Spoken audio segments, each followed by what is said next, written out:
Halo Aji. kakak, iya Ya, Kak agama Nora. agama apa, Kak? Agama Kristen Kak. Ya, bisa buka kamera Kakak di sini, room saya wajib buka kamera. Oh boleh Kak. Lihat kan nanti cantik ya Nora ya. Bismillahi minasyaitonirrojim. Kami berlindung kepada Allah dari godaan setan yang terkutuk. Nah, cantik kan ya. Ya cantik lah. Mata kau tuh. Iya. Jangan Jadi mengganggu. saya lanjutkan ya. Udah, jangan mengganggu dulu kau. Biar ibunya dulu, ibu-ibu sama ibu-ibu dulu diam. Ibu-ibu sama ibu-ibu. Lanjut. Apa belum selesai aku, Bang Andi? Bang Andi. Bang Andi. Saya pertama datang loh bos. Serius ini kan udah lama kau. Ini kan ibu Ji mau diskusi sama Bunda Nora, ngobrol santai gitu loh. Kita bapak-bapak diam aja Ya, dulu. enggak, sebentar aja. Boleh apa enggak? Boleh Pak, Bisa silakan dong Pak. buka kamera lo, gimana sih abang ini? Bapak buka kamera lah Bapak. Enggak, saya di sini Ini narasumber. saya udah buka kamera ini. Bukan narasumber, saya cuma naik doang salamin hostnya udah, bentar lagi turun. Silakan. Nah, gini Bunda Nora. Saya tanya Bunda Nora ya. Apakah Allah itu senang dengan setan? Setan tidak. Setan itu adalah salah Tidak, satu ya? sifat. Setan itu sifat yang jauh dari rahmat Allah, sifat yang durhaka kepada Ya. Allah. Ya, artinya kan Allah itu tidak suka dengan setan. Kan? Ya. Benar, oke. Sekarang begini Bunda. Kalau Allah tidak suka dengan setan, kenapa Allah menurunkan surah Maryam ayat 71? Di mana di situ mengatakan surah Maryam ayat 71 di situ Sudah tunggu, Pak. mengatakan semua manusia mendatangi neraka. Jadi salahnya Ya, apa? artinya apa? Orang yang mendatangi neraka adalah orang yang apa ya? Perbuatannya itu tidak baik. Yang mendatangi kebakaran orang nggak ikut kebakar kok. Ya dengar dulu. Jadi ketika itu ya, ketika Salesius Kalau udah neraka, Diulang-ulang bos. udah sering dibahas itu. 72-nya kau Kalau udah masuk neraka nggak bisa lagi keluar. 72-nya kau setan berlutut selamanya di neraka. Udahlah cukup. Lanjut sama ibu-ibu itu Bunda Nora. Ya, silakan kajian saya naikkan ke atas ya, biar kita diskusi ya. Oke. Ya. Kajian di sini Selamat- silakan bertanya aja. Saya mau Kak Ya. DJ bertanya. Oke. Selamat siang Kak Nora. Selamat siang. Itu saya tadi pas scroll baca Oten umat yang bingung maksudnya apa ya? Saya kan Kristen nih. Iya. Saya nggak bingung sebenarnya. Iya. Oke. Saya kenapa mengambil tema Oten orang Kristen umat bingung itu pertanyaan. Ketika kita berdiskusi kepada saudara kita Kristen, yang dimana jawabannya mereka sendiri yang bingung, bukan kami ya. Jadi untuk membuktikan bahwa Kristen apakah bingung atau tidak, boleh saya memberikan suatu pertanyaan kepada Kak Jien. Ya silakan Kak Nora. Kak Jien ini Protestan atau Katolik kalau boleh tahu? Saya Protestan. Protestan. Kak Jien mengimani Yesus sebagai Tuhan ya? Ya. Oke. Ketika Yesus dilahirkan oleh ibunya Bunda Maria, apakah Bunda Maria menyembah Yesus juga? Ya. Berarti sebelum Yesus dilahirkan, Bunda Maria menyembah siapa? Tuhan. Tuhan siapa? Yesus Kristus Allah Bapa. Oh, jadi Yesus itu adalah Allah. Iya. Berarti Yesus dan Allah ini satu kesatuan ya? Ya benar. Oke. Ketika Yesus, berarti kalau Yesus itu adalah Allah itu sendiri, pertanyaan saya jadinya begini. Ketika Yesus berdoa di Taman Getsemani, dia berdoa kepada siapa? Kepada Bapa, Bapa ini Allah bukan? Allah, Berarti ada berapa Allah? satu. Apa itu? Allah Bapa, Tuhan Yesus Kristus. Jadi dia gini Kak, kalau yang saya imanin ya, kan itu sesuai konsep judulnya Oten, umat yang bingung. Saya kan Kristen nih. Oten itu ditujukan kepada Kristen kan ya? Iya, betul. Nah, saya kan Kristen, tapi saya merasa saya tidak bingung. Kalau yang saya yakinin itu Tuhan itu adalah satu, Bapa, Putra, dan Roh Kudus. Cuman dia 3 pribadi ataupun Tiga tapi esensi satu. gitu. Kenapa? Enggak. Nah, Lanjut. misalkan kayak saya, contoh ini. Saya ada jasadnya ini kan, terus ada roh saya, terus saya ada pikiran juga gitu. Jadi 3 esensi dalam satu kesatuan. Begitu yang saya percaya dan saya imani, Kak Nora. Oke. Kalau begitu, begini pertanyaan saya jadinya. Ketika Yesus dilahirkan oleh Bunda Maria, Bapa ini di mana? Di surga? Tapi bukankah Yesus itu adalah Allah itu sendiri? Jadi gini, kalau menurut iman keyakinan saya, sekarang kan yang dipertanyakan keyakinan saya kan? Iya kan? Tentang Ini agama saya. kita membicarakan berdasarkan data atau berdasarkan keimanan? Berdasarkan data di Alkitab yang saya pelajarin. Oke. Ya kan? Oke. Lukas 1:31, malaikat Gabriel datang kepada Bunda Maria, itu melahirkan siapa? Melahirkan Yesus Kristus Bunda Maria. Sebagai apa? Jadi gini, Allah itu mengosongkan diri, mengambil rupa manusia gitu. Jadi Allah itu Allah yang esa. Artinya dia berkuasa, dia mampu mengambil rupa manusia untuk menyelamatkan kita dari dosa gitu. Jadi bukan berarti ketika dia menjadi manusia, terus Tuhan itu jadi kosong, jadi nggak ada, terus dia mati, siapa yang disembah? Bukan itu. Filipi berapa tadi itu? Apa yang mau dibaca? Allah itu mengosongkan dirinya. Filipi berapa Allah tadi? mengambil Baca. Filipi berapa? Awalnya itu sudah kenal, tapi nggak tahu, dipaksa terus jalan. Coba kakak baca baik-baik. Filipi 2 ayat 5 sampai 11. Ya, coba baca yang 5-nya. Kakak, baca, coba dibacakan. Oke, Filipi 5. Filipi 2 ya. Iya, Filipi 5 dari nomor 7 aja, kakak. Ayat 5.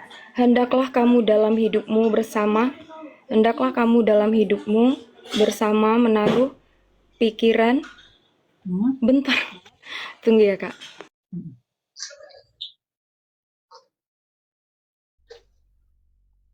Oke. Hendaklah kamu dalam hidupmu bersama menaruh pikiran dan perasaan yang terdapat juga dalam Yesus Kristus. Yang walaupun dalam rupa Allah, tidak menganggap kesetaraan dengan Allah itu sebagai milik harus dipertahankan, melainkan telah mengosongkan dirinya sendiri dan mengambil rupa seorang hamba dan menjadi sama dengan manusia. Nah, kalau sudah mengosongkan dirinya, apakah Tuhan juga tetap masih ada? Tetap, karena dia sang firman, jadi dia tetap. Kak, coba baca baik-baik. Yang sudah yang sudah mengambil rupa manusia, rupa hambanya, dia mengosongkan dirinya, Kak. Mengosongkan dirinya. Jadi kayak begini. Botol ini saya kosongkan. Air itu jadi tidak ada. Nah, ketika Allah itu mengosongkan dirinya, mengambil rupa manusia menjadi hamba. Artinya sudah tidak ada lagi ketuhanannya. Kan mengosongkan, Kak. Gimana? Atau Nah, saya itu paham bahasa Indonesia? Iya, Kak. Maksudnya mungkin itu pemikiran Kakak. Jadi Tuhan itu nggak mungkin lah disamakan dengan botol itu, Kak. Tuhan itu sang pencipta kan. Jadi Coba dia baca, karyanya lebih Kakak baca baik-baik lagi. Baca baik-baik lagi. Oke. Yang dari ayat yang tadi aja. Nah, coba. Ya, baik. Nah, hendaklah kamu dalam hidupmu bersama menaruh pikiran dan perasaan yang terdapat juga dalam Kristus Yesus. Yang terdapat juga dalam Kristus Yesus. Yang walaupun dalam rupa Allah tidak menganggap kesetaraan dengan Allah itu sebagai milik yang harus dipertahankan, melainkan telah mengosongkan dirinya sendiri dan mengambil rupa seorang hamba dan menjadi sama dengan manusia. Dan dalam keadaan sebagai manusia, ia telah merendahkan dirinya dan taat sampai mati, bahkan sampai mati di kayu salib. Itulah sebabnya Allah sangat Kita terlalu panjang, meninggikan Kak. Ini kita poinnya ke mengosongkan, bukan ke yang lain lagi. Mengosongkan Jadi gini, dirinya, coba kakak jelaskan sama saya. Mengosongkan dirinya dan mengambil rupa hamba. Coba jelaskan, bagaimana maksudnya? Jadi kalau konsep pemikiran kami di iman Kristen ini, mengosongkan dirinya mengambil rupa seorang hamba karena dia harus memakai darahnya yang kudus untuk menebus kami manusia ini, kita manusia ini, supaya kita masih bisa berkomunikasi dengan Allah. Karena di perjanjian lama, zaman dahulu, itu kan harus pakai korban. Seperti Abraham waktu mau mengorbankan Ishak, begitu kan? Nah, jadi ini kan manusia udah terlalu berdosa. Kajian, ini kakak membahas ranah yang dimana sudah menyangkut ke dalam keimanan. Tadi kan kita sudah bilang, jangan kita bawa keimanan, Kak. Kakak tadi sudah membawa keimanan. Saya minta kakak menjelaskan secara logik data yang tadi mengosongkan dirinya, mengambil rupa hamba yang setara Iya. dengan manusia. Nah, artinya apa? Ketika kalian mengatakan Allah menjadi manusia, dia sudah kosongkan dirinya dan menyetarakan dirinya dengan manusia. Jadi sisi keilahiannya sudah nggak ada karena sudah dikosongkan.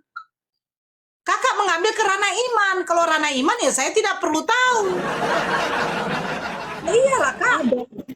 Iya, ketika dia mengosongkan dirinya, dia mengambil rupa hamba, bukan berarti dia itu sang firman izin, tidak Kak ada Jun. lagi gitu. Dia Kajian, hanya Kak. mengambil rupa manusia, Kakak Nora. Bukan berarti dia tidak lagi menjadi seorang Allah begitu.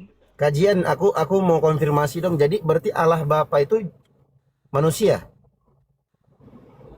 Dia mengambil rupa manusia Iya, untuk menebus dosa kita, begitu Iya, Pak. iya. Dalam Dia, pemahaman sebentar. kami. Ketika dia mengambil, Ketika Bapak punya pemahaman yang berbeda, itu it's okay bagi saya gitu. Karena Enggak. kita Saya berbeda mau iman, konfirmasi. pasti beda pengertian gitu. enggak. Bukan, saya mau konfirmasi.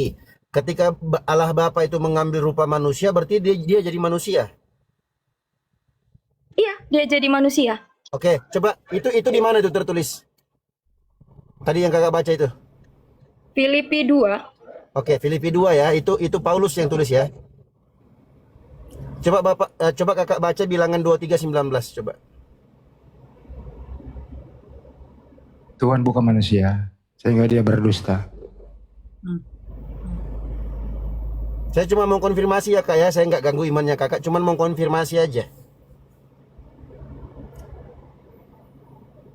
Ibaratnya kalau teman-teman di sini mau konfirmasi ya, Dio Pratama cowok paling ganteng di Jabodetabek, saya bisa konfirmasi itu. Saya cuma membahas tema, saya nggak mau Bilangan- mengkonfirmasi. Saya Ya, hanya menjawab coba. pertanyaan. Bilangan 23:19 coba baca. Bapak sedikit sopan boleh? Bapak jangan mengarang cerita maksud saya. Tadi Kak Nora bertanya, saya jawab. Bilangan 23:19 dibaca. Nggak mau saya Pak, nggak mau. Kenapa? Kenapa Bapak nggak kakak mau? sopan soalnya.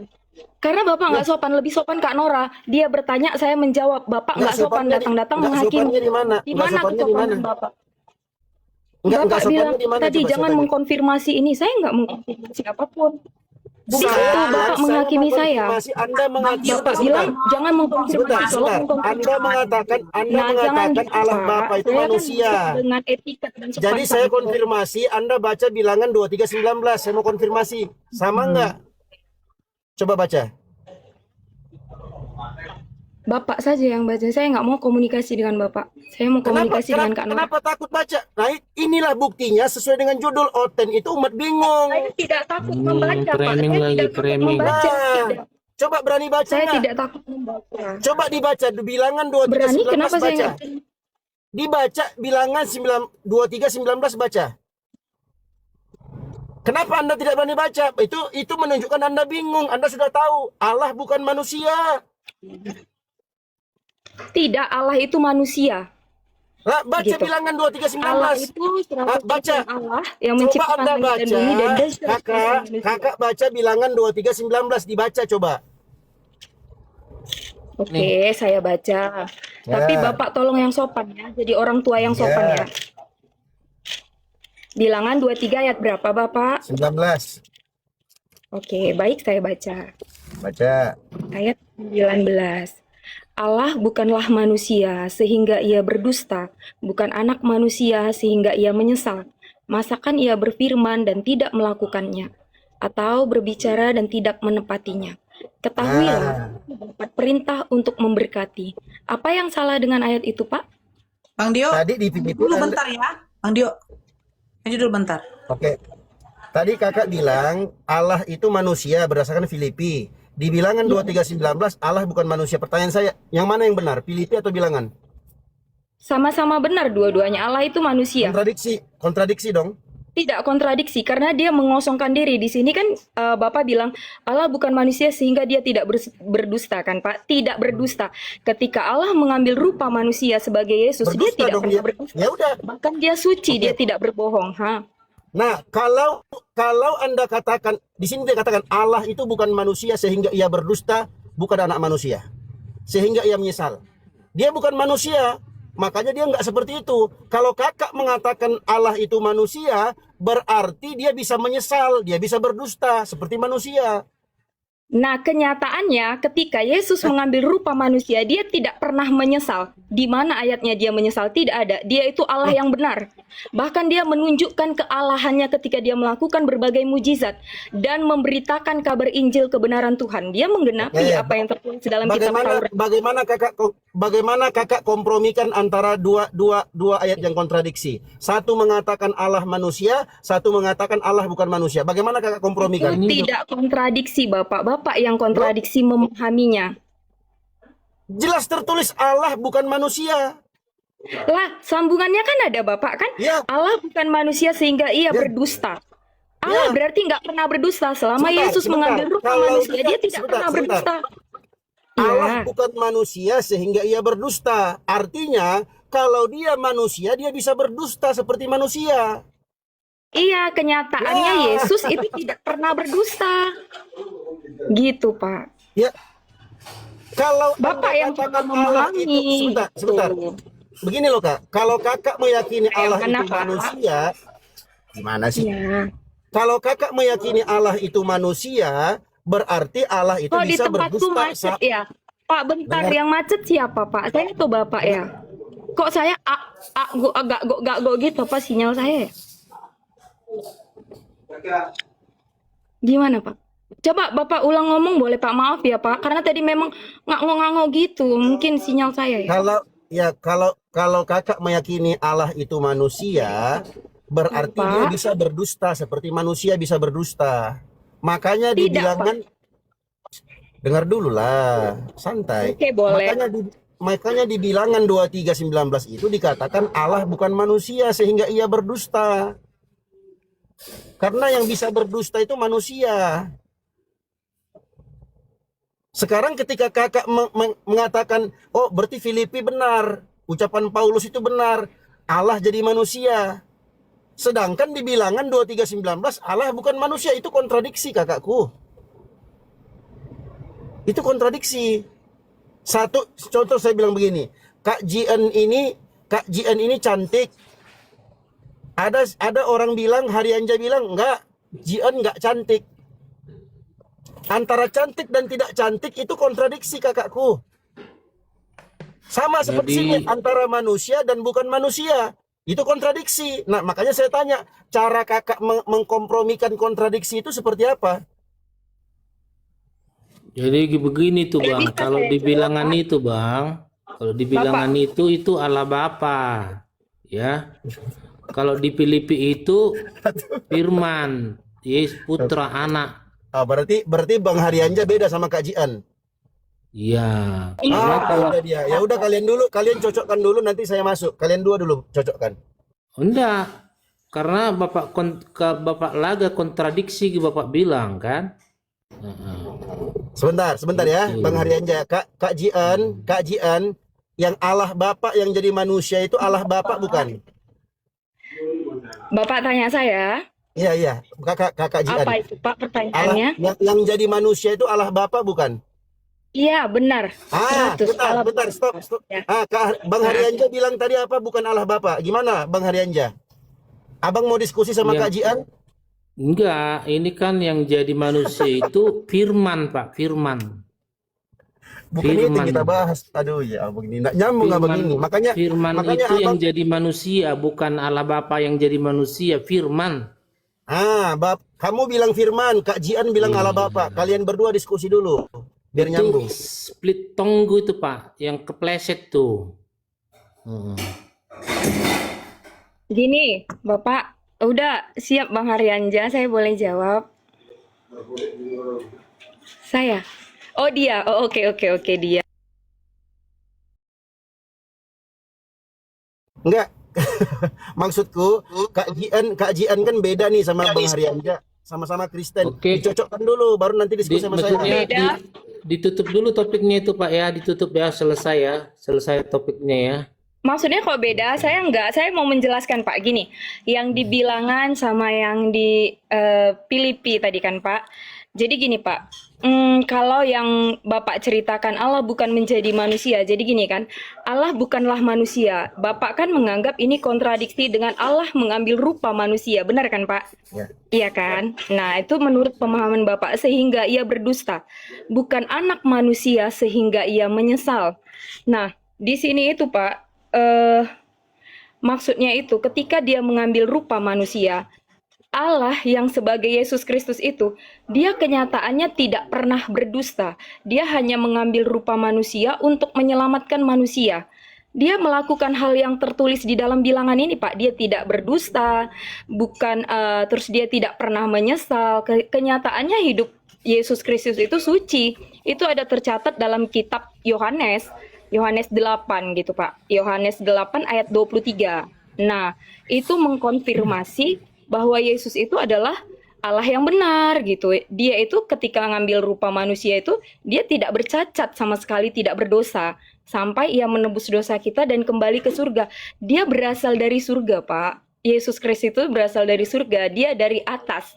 Aku berasal dari atas, kamu berasal dari dunia ini. Aku bukan berasal dari dunia ini. Jadi kata-kata Allah itu untuk manusia bangsa Israel kala itu, Pak. Nah, kalau bangsa Israel kan lahirnya dari bumi ini, Pak. Sementara Yesus Kristus itu dari sorga gitu loh, Nggak Bapak. nyambung loh, Kak. Kak nggak nyambung. Yang bisa, Boleh. Nggak bisa- nyambung yang- menurut Bapak, boleh. ya, yang nggak nyambungnya itu begini, Kak. Ayat di Bilangan 23:19 itu statement bahwa Allah bukan manusia. Kenapa? Karena manusia itu bisa menyesal, bisa berbohong, bisa ini, bisa itu. Allah itu nggak begitu. Bukan gitu, Pak, maksudnya Iya di kan? Bilangan itu. Bapak udah baca Bilangan 23 sepenuhnya belum? Atau Bapak Ya, cuman mencomot coba. ayat yang 19? Bapak tahu nggak ceritanya itu? Sebentar, Nah, makanya saya sebentar. gini, Pak. Sebentar. Allah kalau kita mau baca secara utuh keseluruhan di perjanjian lama nggak ada Yesus. Benar, Nggak ada Yesus. tidak ada. Benar. Tidak Nah. ada dikonfirmasi tentang Yesus, Nah. tapi kelahirannya ada. Di mana kelahirannya? Perjanjian lama. Di Yesaya, Pak. Yesaya yakin. Yesaya yakin untuk Yesus. Kakak sudah baca Yesaya semua dari awal sampai akhir. Udah baca, cuman saya Oke. nggak plek-plek mengingat semua ayatnya gitu, Pak. Oke, coba baca Yesaya 1. Yesaya 1 nomor 1. Saya sudah baca semua, Kak. Coba Kakak baca. Yesaya itu nggak berbicara tentang kelahiran Yesus. Coba Kakak baca. Yesaya itu sebenarnya untuk siapa sih sebenarnya? Coba Bapak baca, Kakak baca.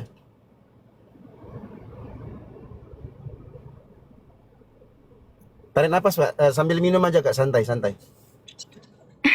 Biasa aja, Pak. Ya, maafin ya Oke. kalau ada kata-kata yang menyinggung perasaan Kakak. Aku nggak Saya bermaksud. juga, ya Pak ya, aku kita nggak kan bermaksud berdiskusi menyinggung dalam perasaanmu, keadaan. Kak. Ya, silakan. Kenapa? Kenapa, Pak? Aku nggak bermaksud menyinggung perasaanmu, maksud aku. Silakan. Aku juga nggak bermaksud menyinggung perasaanmu, Pak. Oke, Yesaya 1 nomor 1 baca. Oke, saya satu. Ayat 1. Lebih-lebih kali kalian Buat loh. tentang itu. Kak Nora, jangan gitu lah Kak Nora. Iya. Enggak, Ya, lanjut Kak, lanjut. Kak Bapak ini baperan lu Kak Nora, ya ampun. Iya, Kak. Kak Nora Makan dari ya? mana baru? Kakak udah makan siang, Kak? Oke.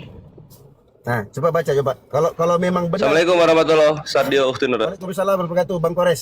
Sebentar aku izin makan juga, Bang Kores. Nanti dilanjutkan. Saya cuma mau Waduh. informasi kalau Iya, memang benar Yesaya itu, kitab Yesaya itu untuk Yesus. Coba tolong dibacakan Yesaya 1 nomor 1 itu aja dulu.